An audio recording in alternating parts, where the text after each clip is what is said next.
Olá, meu nome é Rafael Santos, tenho 45 anos e durante 20 anos da minha vida vesti a farda da Polícia Militar com muito orgulho. Hoje, 5 anos depois de deixar a corporação, finalmente tenho coragem de contar uma história que mudou completamente minha vida. Uma história sobre traição, corrupção e como descobri que meu melhor amigo, meu parceiro de 15 anos, era, na verdade, um dos maiores criminosos da cidade. Esta não é uma história fácil de contar, mas precisa ser contada. Conheci Marcos Ferreira em 2003, no meu primeiro dia na corporação. Éramos jovens, cheios de sonhos, querendo fazer a diferença no mundo. Ele se tornou meu parceiro, meu irmão de farda, o padrinho dos meus filhos. Por 15 anos, salvamos vidas juntos, enfrentamos os piores criminosos da cidade, compartilhamos medos, vitórias e derrotas.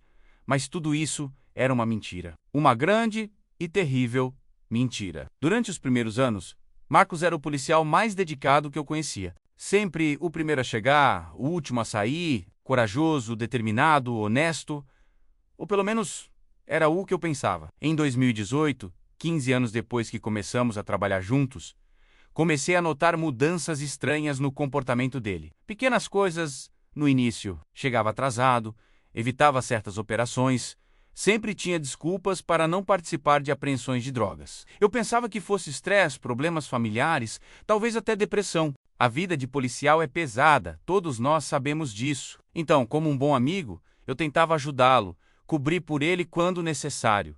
Como eu me arrependo disso hoje, a primeira pista real de que algo estava muito errado veio durante uma operação de rotina na Vila São Jorge, uma das favelas mais perigosas da nossa cidade. Era uma tarde de terça-feira, estávamos patrulhando quando recebemos uma denúncia sobre movimento suspeito numa casa. Eu disse: Marcos, vamos verificar aquela casa ali. Ele me olhou de um jeito estranho e respondeu: Não, Rafael. Melhor deixar para outro dia. Não temos mandado. Fiquei chocado. Em 15 anos de parceria, Marcos nunca havia recusado uma verificação por falta de mandado. Algo clicou na minha cabeça naquele momento. Foi ali que comecei a suspeitar que meu melhor amigo estava escondendo algo muito sério de mim. Nos dias seguintes, comecei a observar Marcos mais atentamente. Anotava seus horários, rotas, comportamentos diferentes. Me sentia péssimo fazendo isso.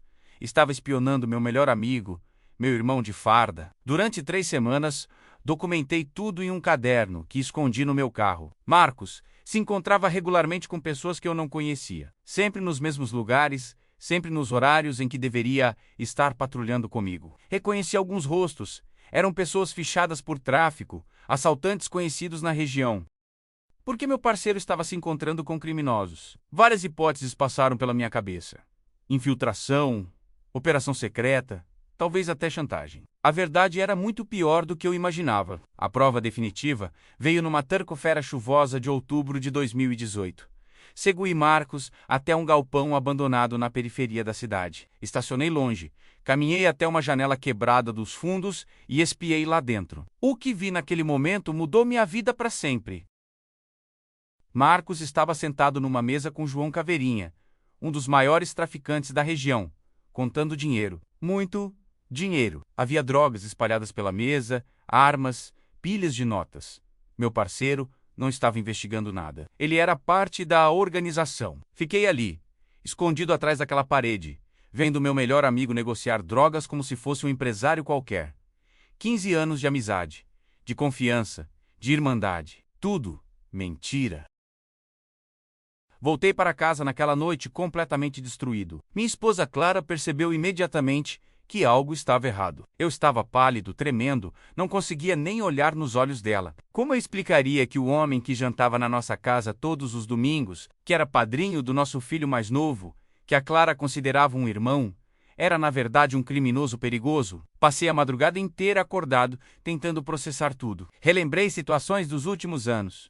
Operações que Marcos havia sabotado, informações que vazaram misteriosamente, presos que escaparam na última hora. Tudo começou a fazer sentido. No dia seguinte, decidi confrontá-lo. Precisava ouvir da boca dele.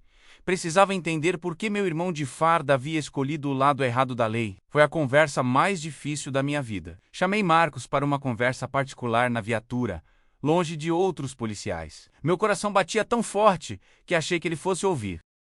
Olhei nos olhos do homem que eu considerava meu irmão e disse: Marcos, eu sei sobre o galpão, sei sobre o João Caveirinha, sei sobre as drogas e o dinheiro. O silêncio que se seguiu durou uma eternidade. Vi o rosto dele mudando, as feições se endurecendo. Era como se uma máscara estivesse caindo, revelando uma pessoa que eu nunca havia conhecido. Finalmente ele disse: Há 5 anos, Rafael. Há 5 anos que eu faço parte da organização. 5 anos. Durante 5 anos, eu havia trabalhado lado a lado com um dos maiores traficantes da cidade, sem saber. 5 anos sendo usado, manipulado, enganado. Marcos começou a se justificar. Você não entende nada, Rafael. Sabe quanto eu ganho por mês? R$ 3.200. Sabe quanto custou o tratamento de câncer da minha mãe? R$480 pluribu. O sistema não se importa conosco. Então eu parei de me importar com o sistema. Eu respondi que isso não justificava, que éramos policiais, que tínhamos um juramento a cumprir. Ele riu da minha cara e disse: Policial? Nós somos palhaços, Rafael. Enquanto ganhamos migalhas, os bandidos compram carros de R$ 200 mil. Eu só inverti o jogo. Foi então que ele me fez uma proposta que jamais esperava ouvir na minha vida. Rafael, ele disse, você é meu parceiro há 15 anos. Eu confio em você mais do que em qualquer pessoa no mundo. Entra conosco. R$ 50 mil por mês, só para ficar quieto. Não precisa fazer nada ativo, só. Não vê nada. R$ 50 mil por mês. 5 vezes mais do que meu salário de policial. Dinheiro suficiente para dar uma vida muito melhor para minha família, pagar a faculdade dos meus filhos, comprar uma casa melhor. Mas eu olhei para ele e disse: Marcos, eu vou ter que te denunciar. A expressão no rosto dele mudou completamente. Os olhos ficaram frios, calculistas. Ele colocou a mão na arma e disse: Não, Rafael, você não vai. Naquele momento, senti medo pela primeira vez em 20 anos de carreira policial. Não era medo de bandido comum, menos era medo do meu próprio parceiro, do homem que eu considerava um irmão. Rafael, ele disse com uma frieza que me gelou o sangue. Você tem família, tem filhos, pensa bem no que você vai fazer. Eu perguntei se ele estava me ameaçando. Ele respondeu: Eu estou te protegendo, irmão. Você não sabe até onde esse esquema vai. É muito maior do que você imagina. Foi então que ele me contou que o delegado Silva, nosso superior, também estava envolvido. Junto com mais 6 policiais do batalhão. Era um esquema milionário que facilitava a entrada de drogas na cidade, protegia traficantes e sabotava operações. Você tem 48 horas para decidir, Rafael. Ele disse. Ou entra conosco, ou... Eu perguntei. Ou o quê? Ele me olhou nos olhos e respondeu: Acidentes acontecem, principalmente com policiais investigadores demais. Marcos saiu da viatura e foi embora, me deixando ali, sozinho, tremendo como uma folha. Em 20 anos de carreira, já tinha enfrentado bandidos perigosos, tiroteios, rebeliões, mas nunca tinha sentido tanto medo. Cheguei em casa naquela noite e abracei minha família como se fosse a última vez. Clara percebeu meu desespero e perguntou o que havia acontecido. Tudo o que consegui dizer foi: Clara, talvez a gente tenha que sair da cidade por um tempo.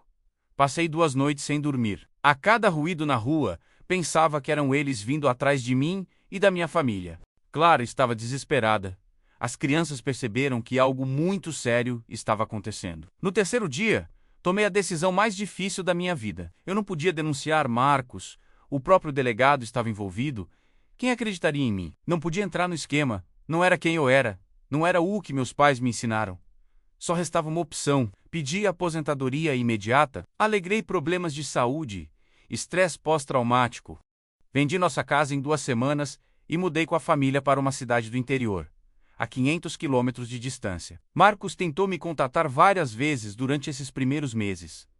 Ligações, mensagens, até apareceu uma vez na casa dos meus pais. Eu sempre evitava, sempre fugia da situação. 3 meses depois de sair da polícia, vi no jornal da TV que Marcos havia sido encontrado morto. Tiroteio com traficantes rivais, disseram as notícias. Mas eu sabia a verdade. No mundo do crime, não existem amigos para sempre. Sempre há alguém disposto a te trair por mais dinheiro ou mais poder. Hoje, 5 anos depois, trabalho como chefe de segurança de um shopping aqui no interior. Ganho 1/3 do que ganhava como PE militar. Mas sabe de uma coisa? Eu durmo em paz todas as noites.